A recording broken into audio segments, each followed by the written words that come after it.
Your childhood is defined by absence. The absence of brothers who died before you, the absence of warmth in your father's voice, the absence of softness in your mother's hands. By the time you're 10, you've already figured it out. This world isn't fair, so you'll stop asking it to be. Other kids play with toys. You watch the windows. You learn what people look like right before they lie, what they sound like when they're afraid. You catalog it all. You understand something most don't. Control isn't given, it's taken. Your grades aren't great, but your instincts are. You start fights not because you enjoy them, because they're tests. You learn how far you can push before someone snaps. Then you learn to snap first. You don't smile much, but when you do, it's usually calculated. A weapon, not an emotion. There's no warmth in your climb, just strategy. You're not the strongest. You're not the smartest, but you're the one who refuses to back down. You are obsessed with stories of spies, KGB men, invisible hands guiding history. Not soldiers, not tanks, but shadows. You want to be one of them, not because they follow orders, but because they write them. The path there isn't direct, but you're used to that. By the time you enter the KGB, you understand the game. Power isn't loud, it doesn't shout, it whispers. You wear the suit, take the desk, fill the reports. But you're not interested in bureaucracy. You're watching the people in the room no one notices. You're learning how things actually move. It's not the law that runs a state, it's fear. It's not loyalty, it's leverage.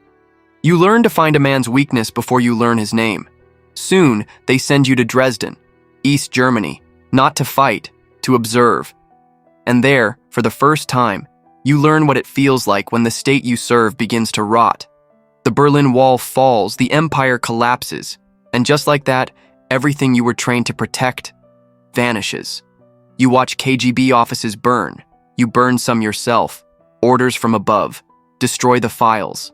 Hide the evidence. Cut the past before anyone can grab it. But you never forget it. You don't believe in revolutions. You believe in reversals. And you never let humiliation go to waste. You go home. You shrink into obscurity. You take smaller jobs. You become a political ghost. But you're not done. You're waiting. When the new Russia rises, chaotic, corrupt, rudderless, you see opportunity. Because in a land where everyone is chasing power, the smartest play is to become the one who gives it.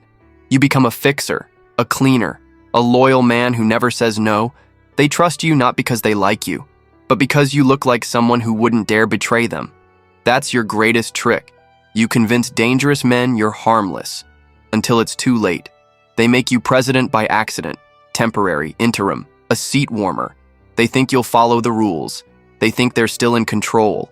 You don't correct them. You watch, you measure, you wait. Then, slowly, you remove them. One by one. Not with bullets, not with coups, but with silence. They disappear from the headlines, from the ministries, from memory. You realize something terrifying. No one notices when power is stolen slowly, and by the time they do, it's already yours. You rewrite the laws. You silence the press. You flood the courts with loyalists, but you do it with a smile, a handshake, a press release. The people don't resist, not loudly, because after the chaos of the 90s, what they want isn't freedom, it's control, and you give it to them, at a price.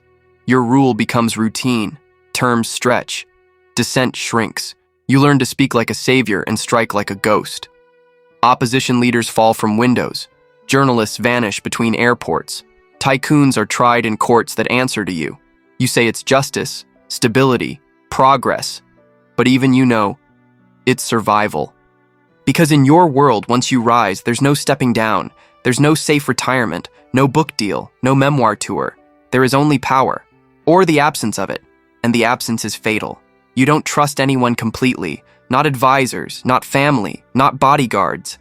Everyone is a potential threat. Every face is a calculation.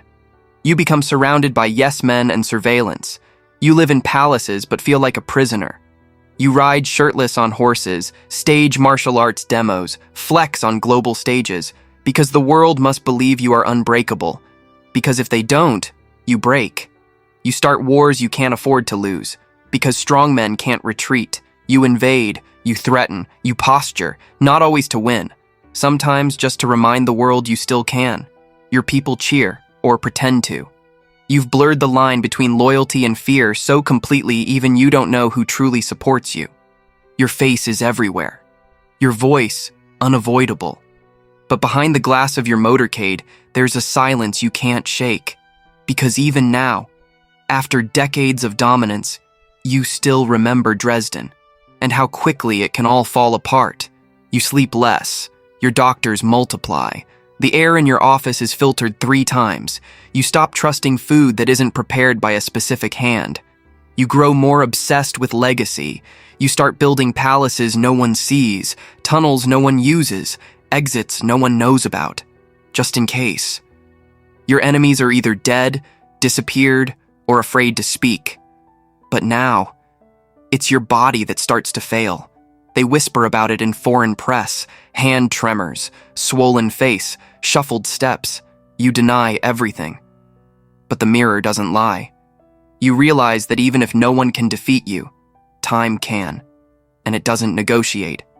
You were born in war, built in silence, forged in fear.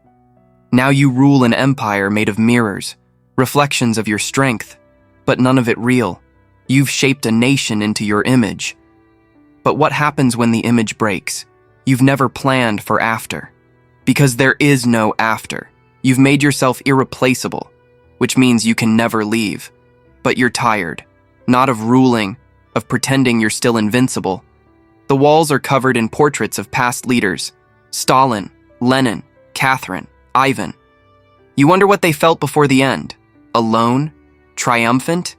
Terrified? No one wrote that part down, but you live it, every single day. Click here to subscribe so you don't miss the fall of the next empire.